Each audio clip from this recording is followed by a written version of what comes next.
अस्सलाम वालेकुम students once again. हम पहले जो है वो एक शॉर्ट इंट्रोडक्शन पढ़ चुके हैं। इट वाज अबाउट जो कि था जो कि है सिल्विया प्लेथ की बायोग्राफी थी, उसके लाइफ के हवाले से था। और अब जो है वो उसकी एक पोएम हम पढ़ लेते हैं। यहाँ पे स्क्रीन के सामने जो है मैंने कुछ नोट्स बनाए हैं, उसकी ट्रांसलेशंस भी है, वर्ड्स की ट्रांसलेशन भी है, और इसके साथ साथ जो है वो जो है पिक्टोरियल एक अंडरस्टैंडिंग भी है जो कि मैंने सामने रखी है आपकी आसानी के लिए, क्या ताकि आप पोएम को अच्छी तरह से समझ सकें। This poem is again I use the words complex, absurd. She has talked about suicide. She has talked about riding on the horse Sylvia is riding, or she has talked about feminism. She has talked about death. She has talked about racism. So there are so many thematic points in this poem. यहाँ पे बहुत सारे thematic points हैं जो कि Sylvia Plath ने discuss किए हैं।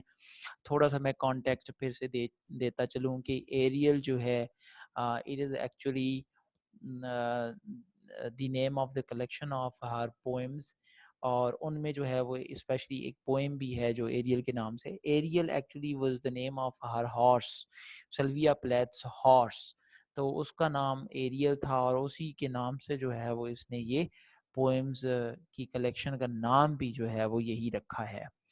और सेल्विया प्लैथ ने इस पोएम के अंदर जो है लिखा है, जो कॉन्टेक्स्ट में आपको पोएम पढ़ने से पहले बता देता हूँ, कि वो ये कह रही होती हैं कि वो घोड़े पे सवारी करके कहीं जा रही हैं, और घोड़े पे सवार होके जब जा रही हैं तो वो महसूस कर रही हैं कि ये घोड़ा जो है, जो एरियल है, ये कोई खुदाई शेरनी है, और ये दोनों जो है जैसे बहनें हों, और एक दूसरे इन दोनों के क्योंकि बाल एक जैसे हैं तो ये उड़ते हुए कहीं जा रहे हैं। फिर ये महसूस कर रही होती है कि मगर ये जो है उस एक गॉडीवा का हवाला देती है कि वो बहुत कमज़ोर थी, कि वो अनपील होके नेकेड होके अपने हस्बैंड के कहने पे जो है घोड़े पे चढ़ के तो बाजार में चली गई थी। मगर ये कह रही कि मैं जो है वो उस तरह से, मेरे हाथ उस तरह से मुर्दा नहीं है, या मैं इतनी कमज़ोर नहीं हूँ, या अभी जो है मैं नेकेड नहीं हुई हूँ, और मेरे अंदर मतलब एक हिम्मत है, ताकत है, उड़ने की सलाहियत है, और मैं वैसा नहीं करूँगी। यहाँ पे फिर फेमिनिज्म की तरफ थोड़े से चली जाती हैं। फिर सुसाइडल थॉट्स इसके माइंड में आते हैं कि ये जो घोड़े पे जा रही है, एक इमेज उसने पेश किया है कि ये ऐसे है जैसे कि ये बहुत ही पावर के साथ आगे बढ़ रही हो, और बढ़ते बढ़ते जो है वो एक शबनम के कतरों की तरह, जैसे शबनम के कतरे सुबह के वक्त जो है एकदम से भाप बन के उड़ जाते हैं, तीर जो है जिस तरह से बहुत तेजी के साथ कहीं जा रहा होता है। तो ये कह रही है कि होती है कि ये अगर अपनी लाइफ में सुसाइड कर दे तो ये तीर की तरह, उस शबनम के कतरों की तरह, उस भाप की तरह एकदम से उड़ जाएगी। तो कहने का मतलब ये है कि ये सुसाइड को फील कर रही है कि suicide is not the weaker point in one's life. It has a strength itself. तो उसमें एक ताकत है अपनी, कि आप किसी की ना मान के अपनी जो है वो मनमानी कर सकते हैं। तो इस तरह के ख्यालात इसके हैं एरियल के इस पोएम के अंदर। इस पोएम को हम अभी पढ़ते हैं। ये जो है वो एक फ्री वर्स है। फ्री वर्स का मतलब ये होता है कि there is no rhyming scheme in this poem. Rhyming scheme नहीं है। राइमिंग स्कीम का मतलब ये है कि आखिरी जो साउंड्स होते हैं या वॉइसेस होते हैं वो आपस में एक तरह से मिल रहे होते हैं कुछ लाइनों के स्टेंजास के अंदर। तो यहाँ पे ये जो पोएम है ये एक फ्री वर्स है, इसमें कोई भी राइमिंग स्कीम नहीं है। और दूसरी बात ये कि ये टर्सेट स्टेंजा है। आपको पता है, मैंने आपको बताया था कि स्टेंजास के काइंड्स हैं। पिछली जो हम पोएम एड्रियन रिजो के अभी हमारे सिलेबस का हिस्सा नहीं है, उसमें हमने ये पढ़ा था कि वो क्वाइट्रेंस है। क्वाइट्रेंस का मतलब था कि 4 लाइनों की जो है। तो अब ये जो है वो टरसेट है। टरसेट 3 लाइन्स ऑफ स्टैंजा कहते हैं। 3 लाइनों की स्टैंजा को कहा जाता है। और कपलेट जो है, पिछले लेक्चर में भी आपको मैं समझा रहा था, there are kinds of stanzas. तो मिनिमम जो है stanza consist of 2 lines, 3 lines, 4 lines, 5 lines, 6 lines, फिर there is no 7 lines in any poetry, in any poem in English. फिर 8 लाइन्स है जिसको ऑक्टेव कहा जाता है, और this is the largest structure of the stanza. Octave से ज़्यादा जो है वो स्टैंजा नहीं होती। और again I already I taught you this कि what is an stanza. Stanza किसे कहते हैं? Stanza is actually a unit of a poem, a unit which gives a particular thought different than other stanza. It is like a paragraph in an essay. So ये stanzas जो है वो terset हैं, free verses हैं। ये जो है, this was just a background and introduction of this poem Ariel. अभी जो है वो हम आते हैं इस पोएम की तरफ के पोएम के अंदर जो है वो क्या चीजें दी गई हैं। Ariel by Sylvia Plath. Stasis and darkness, then the substanceless blue, pour of star and distances. अब यहाँ पे पहली जो स्टैंजा है, आपको सामने इमेज मैंने दिया हुआ है कि एक खातून घोड़े पे राइडिंग कर रही हैं। तो ये एक्चुअली ख्याल भी जो है ना सिल्विया प्लैथ का यही है कि वो जैसे घोड़े पे सवारी कर रही हों। पढ़ते हैं इसको। स्टेसिस इन डार्कनेस यानी अंधेरे में कोई भी हरकत नहीं है, खामोशी है।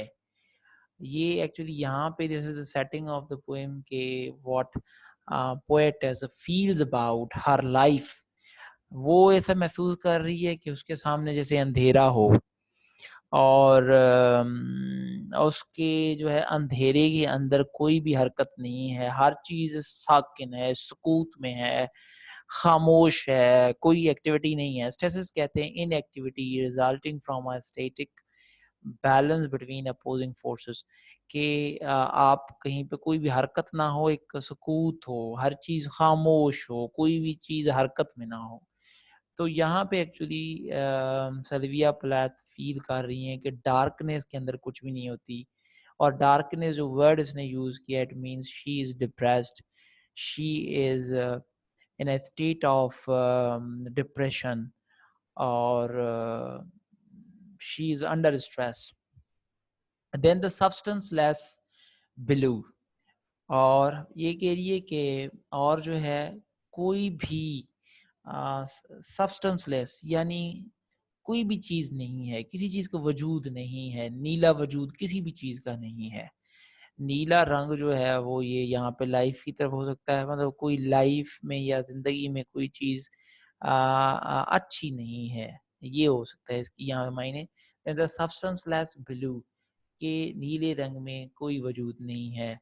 पोर ऑफ टार, टार कहते हैं हिल या माउंटेन, पहाड़ी दूर से। Pore of tar and distances, और दूर से जो है पोर ऑफ टार यानी दूर से जो हरकत करते हुए ये जा रही है अपनी एरियल पे, हॉर्स पे। तो ये दूर से देख रही है कि पहाड़ दूर से नजर आ रहे हैं और एक मुफासला उसको नजर आ रहा है। Pour means cause to travel, cause to run, जिसके सबब वो भाग रही है, जा रही है। Pour of tor and distances, कि ये कहीं पे दूर पहाड़ियों की तरफ जा रही है और वहां से एक फासला उसको नजर आ रहा है। तो this is actually a situation, a setting of the poem इस स्टैंजा के अंदर। आगे बढ़ते हैं।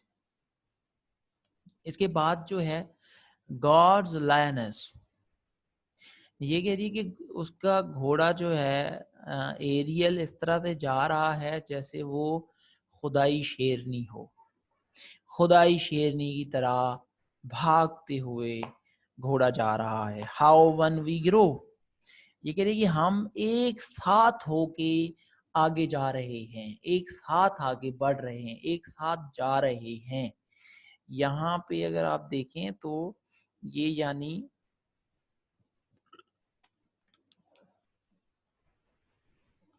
God's lioness how one we grow, किस तरह से फिर वो हैरत खा रही है इस चीज पे ना, गॉड्स लायनेस के घोड़ा जो है जैसे खुदाई शेरनी हो, हाउ वन वी ग्रो, हम कैसे एक हो के आगे जा रहे हैं, क्योंकि ये लिपटी हुई है घोड़े के ऊपर तो ये फील कर रही है कि हम एक हो के आगे बढ़ रहे हैं। Pivot, pivot of heels and knees, pivot, sorry pivot of heels and knees, और इसके जो है वो एड़ियां और जो घुटने हैं ये अपनी मज़कूरा जगह पे हैं, ये घोड़े के साथ लिपटे हुए हैं। जाहिर सी बात है कि किस तरह से ये हैरत खा रही है, किस तरह से इसकी घुटने और एड़ियां घोड़े की मज़कूरा जगह से लिपटे हुए हैं। कभी अगर कोई घोड़े पे सफ़र करे तो उसको वो जो है जब वो घोड़ा तेज़ी के साथ जा रहा होता है तो ज़ाहिर सी बात है जब पूरी बॉडी होती है इंसान की या जो सवार हो रहा है घोड़े के ऊपर तो उसके जो नीज़ हैं और हील्स हैं वो बिल्कुल चिपटे हुए उस घोड़े को जो है वो मजबूती के साथ थामे हुए होते हैं।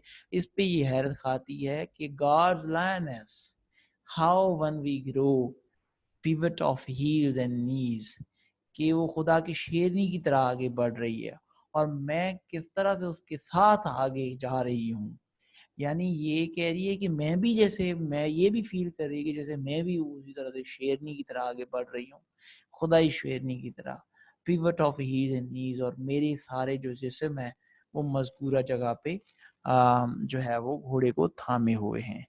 द फरो, फरो कहते हैं कोई लाइन जो है, कोई शेडो किसी चीज का है, या lines on the forehead caused by concentration, कि आप कोई चीज सोचें और आपके जो है सर पे, माथे पे कोई शिकन आए तो उसको फरो कहा जाता है। The furrow splits and passes, तो ये कह रही है कि ये जो है वो जो फरो है इसकी जो सर के ऊपर जो बल आ रहे हैं वो स्प्लिट्स एंड पासेस, वो ये उसके सोचते हुए वो टूट रहे हैं, ये आगे बढ़ रही है, ये सोच इसके सर पे आ रही है और ये आगे बढ़ रही है। Sister to the brown arc, brown arc जो है घोड़े के गर्दन के बाल जो ब्राउन होते हैं उसकी बात कर रही है, brown arc, a curved bony structure supporting or enclosing organs especially the inner sides of the feet, ये उसकी बात कर रही है। तो ये कह रही है कि sister to the brown arc, ये कह रही है कि मैं जैसे कि घोड़े की कोई सिस्टर हूँ और उसके साथ उसके बाल भी ब्राउन कलर के हैं और मेरे बाल भी ब्राउन कलर के हैं, और हम जो है जैसे दो बहनें आगे बढ़ रही हों।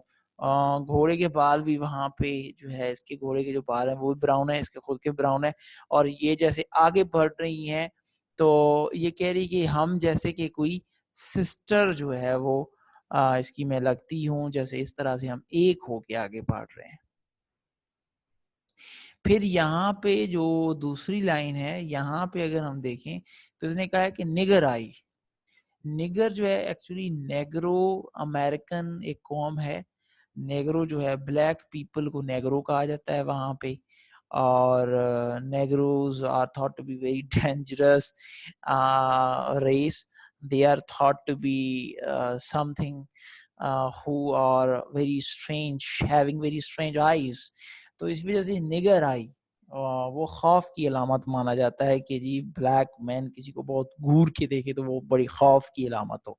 सामने मैंने पिक्चर भी दी हुई है यहाँ पे जैसे कि आप देखें, तो ये निगर आई कह रही है कि वो खौफनाक जो काली, काले बंदे की जो आंखें हैं, बेरीज काफ डार्क हुक्स, और जो बेरी का दरख्त होता है बेरीज काफ डार्क, उसके जो टहनियां हैं काली और उसके जो हुक्स यानी कांटे हैं, उसके जो कांटे यहाँ पे इस स्टैंजे के अंदर पोएट देखें कि एक सख्ती के साथ बात कर रहा है और खौफ की अलामत दिखाई दे रहा है कि जैसे कि वो जो मंजर है, ये जो घोड़े पे जा रही है, यहाँ पे अब एक और चीज़ है, थेमेटिकली जो है, she feels when someone who is committing suicide, तो उसकी फीलिंग्स क्या होती हैं कि वो बहुत ही खौफनाक है। वो ऐसे है जैसे कोई काला बंदा उसकी तरफ घूर के देख रहा हो और बेरी के दरख्त के जो कांटे और जो शाखें, काली शाखें हैं, इस तरह से एक दहशत नमा जो है वो कोई फीलिंग्स जो है वो हो सकती हैं।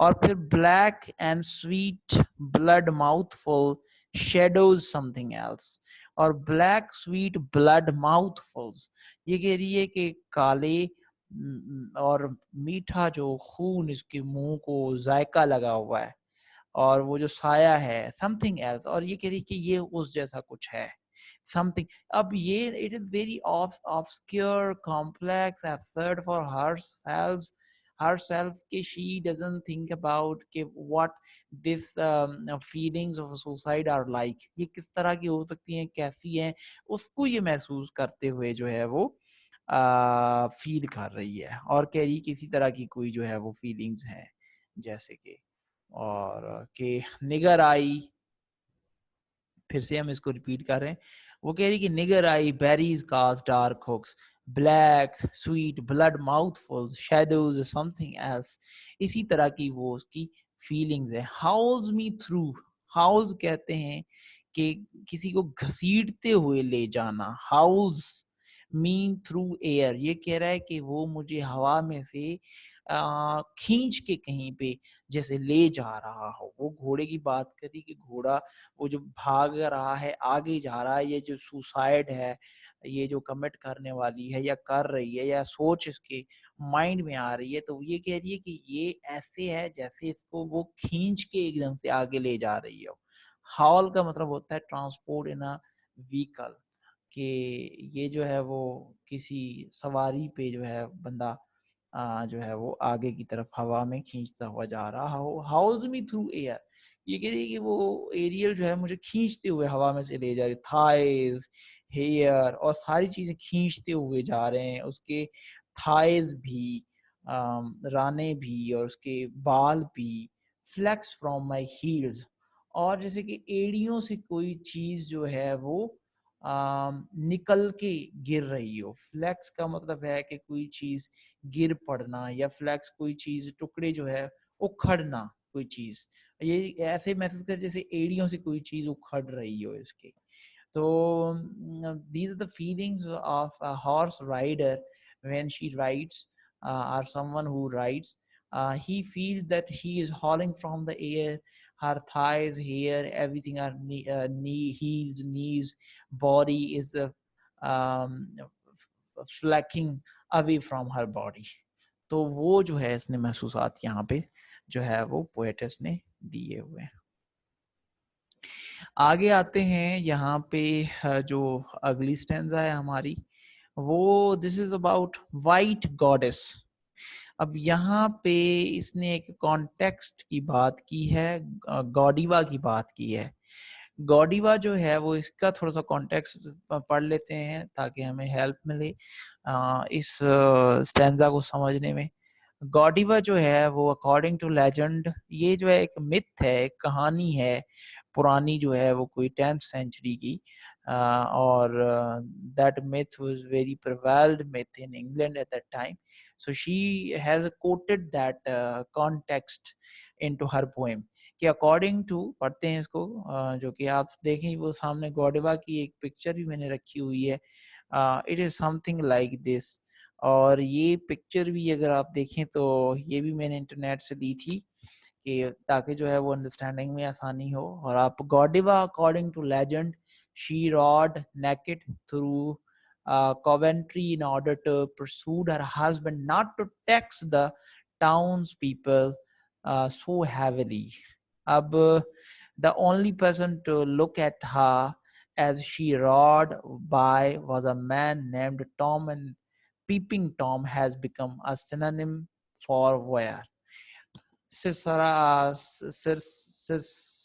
circa 1042 1080। अब यहाँ पे ये जो है गॉडीवा जो है, ये एक मिथ है बहुत ओल्ड 10th सेंचुरी में, कि एक अर्ल जो है अपने राया के ऊपर बहुत ज़्यादा उसने टैक्स रखा हुआ था। तो उसकी वाइफ जो है वो बड़ा उसको कहती थी कि टैक्स लोगों का कम कर दो, क्योंकि तो लोगों को तकलीफ है। तो वो टैक्स कम नहीं करता था और उसने कहा कि ये मैं नहीं करूँगा, ये इतना मुश्किल है। जैसे तुम अगर जो है नेकेड होके अगर बाजार में जाओ घोड़े पे चढ़ के, तो ये तुम नहीं कर सकती। इसी तरह मैं टैक्स कम नहीं कर सकता, अगर ये तुम करके दिखाओ तो फिर मैं टैक्स खत्म कर दूंगा। तो वो औरत जो है गॉडीवा जो है वो हिम्मत करके तो घोड़े पे चढ़ के बाजार से जाती है लोगों के सामने। तो उसके बाद जो है वो ये अर्ल जो है टैक्स खत्म कर देता है और लोगों के लिए वो जो है औरत जो है वो गॉडेस जो है बन जाती है, क्योंकि टैक्स लोगों का खत्म हो जाता है तो वो लोगों की बहुत ज़्यादा हेल्प हो जाती है। तो लोग उसको गॉडीवा के नाम से जानते हैं। ये एक ओल्ड मिथ है जिसका जो हवाला ये पोएट्स यहाँ पे दे रही है। वाइट गॉडेवा, गॉडेवा क्योंकि she was white, she was beautiful, तो इसी वजह से इसने जो है वो यहाँ पे ये लफ्ज यूज किया है कि वाइट गॉडेवा आई अनपील, यानी मैं जो है ये कह रही वाइट गॉडिवा की तरह आई अनपील, मगर ये कह रही कि मैं अब भी नेकेड नहीं हूँ। पील कहते हैं छिलका उतारना, जैसे आलू या किसी सब्जी का फ्रूट का छिलका उतारना, इसको पील कहते हैं। यहाँ पे ये लिटरेरी उसने वर्ड जबान यूज की है अनपील यानी अननेकेड। पील का मतलब है यहाँ पे नेकेड, कि आई अनपील, मैं जो है वो अभी अननेकेड, मैं अभी नेकेड नहीं हुई, still I am unnaked, she wants to say कि वाइट गॉडवा, ये कह रहे कि मैं वाइट गॉडवा नहीं हूँ, आई अनपील, मैं अभी नेकेड नहीं हुई हूँ। तो यहाँ पे एक फेमिनिज्म का आंसर इस पोएम के अंदर आ जाता है कि वो कह रही कि वाइट गॉडवा ने ये किया था, she portrays that white Godiva was very weaker gender, she was very weak before her husband, अपने हस्बैंड के सामने बहुत कमजोर थी। उसने ये किया, कह दिया कि मैं वैसी कमजोर नहीं हूँ, मैं अभी जो है वो नेकेड नहीं हुई। डेड हैंड्स, ये कह रही कि गॉडवा के जो है वो हाथ डेड थे, डेड स्ट्रिंजेंसीज, ये कह रही उस वो जो है वो उसकी सारी जो कुव्वतें थी, जो उसकी शक्ति थी, वो सारी एकदम से वो डेड थी। ये कह रही कि मैं डेड नहीं हुई, अभी मेरे हाथ अभी नहीं मरे, मेरी जो है वो किसी कोई चीज खत्म नहीं हुई। तो she feel that she is strengthened, उसके पास एक ताकत है और वो अभी जो है इतनी कमजोर नहीं है कि मर्द के सामने हार मान ले। और वो जो है इस बलबूते पे कह रही है कि she is very stronger because she commit suicide, मगर वो चीजें मानेगी नहीं, ये सुसाइड कर लेगी मगर ये चीजें मानेगी नहीं। तो इसी वजह से यहाँ पे इस स्टैंजा के अंदर इसने कहा है कि white Godiva I unpeel, dead hands, dead stringencies. I hope students के आप ये यहाँ पे ये चीजें समझ रहे हैं जो कि मैं एक्सप्लेन कर रहा हूँ। एंड नाउ आई, ये कह रही है कि मैं, मगर मैं फॉर्म टू वीट, ये कह रहा है कि मगर वो अपने लिए कह रही है कि मगर जो मैं हूँ वो फॉर्म टू वीट, के गंदम के फसल से शबनम के कतरों की तरह उड़ जाऊंगी। फॉर्म होती है फॉर्म, फॉर्म के जो बबल्स होते हैं पानी के अंदर, ये शबनम के जो बबल्स होते हैं वो एकदम से कतरे जो है वो खत्म हो जाते हैं, पता ही नहीं लगता। तो ये कि फॉर्म टू वीट, वैसे गंदम के ऊपर शबनम की तरह उड़ जाऊंगी। अ ग्लिटर ऑफ सी, ये समंदर के ऊपर जैसे लहरों के ऊपर चमक होती है और वो चमक एक जगह टिकती नहीं, इधर उधर और वो चमक रहती है। तो ये कह रहे वो वैसे समंदर की और लहरों चमकीले लहरों की तरह मैं रहूंगी। द चाइल्ड्स क्राई, और बच्चे का जो रोना है, मेल्ट्स इन द वॉल, वो दीवार के अंदर सिमट जाता है। तो ये कह रहा है कि वो बड़ी एक कमजोर लम्हा होता है कि बच्चा रोए और उसको वो उस दीवार के अंदर उसकी आवाज दब जाती है, बाहर नहीं निकलती। तो ये कह रही है कि मैं वैसे नहीं, जो है वो वैसे नहीं जो है वो कमज़ोर कि मेरी आवाज़ कहीं से दब जाए। ये कह रही कि नहीं, मैं उड़ जाऊँगी, मैं चमक जाऊँगी, मगर उस बच्चे की आवाज़ की तरह दीवार के अंदर सिमट के नहीं रहूँगी। And I am the arrow, मगर ये कह रही है मैं एक एरो की तरह, एक तीर की तरह उड़ जाऊँगी। मैं मतलब वो बच्चे की आवाज़ नहीं है कि कोई जो है सिमट के कहीं पे रह जाए, मगर मैं ये कह रही कि मेरे पास इतनी ताकत है कि मैं एकदम से उड़ जाऊँ। वो इमेज मेरे सामने एक दिया हुआ है, फिर वो एक एरो जो है किस तरह से सूरज की तरफ उड़ता हुआ जा रहा है, एरो टू द सन।